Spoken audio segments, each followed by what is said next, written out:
मैं आपको ये पूरा वीडियो नहीं दिखा सकता क्योंकि अगर आप पूरा देखेंगे तो भावुक होकर फूट फूट कर रोने लगेंगे। लेकिन सबसे पहले आप यह देखिए कि पावर स्टार पवन सिंह पहुंचकर उनके माता पिता से क्या कुछ बातचीत किए हैं और कैसे कह दिए हैं कि मैं अब आप सभी का आजीवन भर का बेटा हो चुका हूं। इस घर का बेटा बन के आया हूं और जब तक मैं जीवित हूं इस घर का बेटा रहूंगा।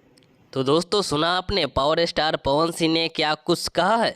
और दोस्तों इतना ही नहीं, पूरी तरह से सरकार से मांग भी किए हैं कि जल्द से जल्द आकांक्षा दुबे को न्याय मिलेगा क्योंकि उनको बाबा पे भरोसा है।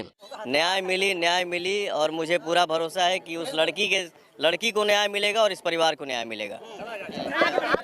सुपरस्टार दोस्तों अब मैं आपको जो तस्वीर दिखाने वाला हूं उसे देखकर आप पूरी तरह से भावुक हो जाएंगे, रोने लगेंगे क्योंकि पावर स्टार पवन सिंह ने जब आकांक्षा दुबे के मां से गले लगे तो वो भी भावुक हो गए और दोनों लोग फूट फूट कर रोने लगे।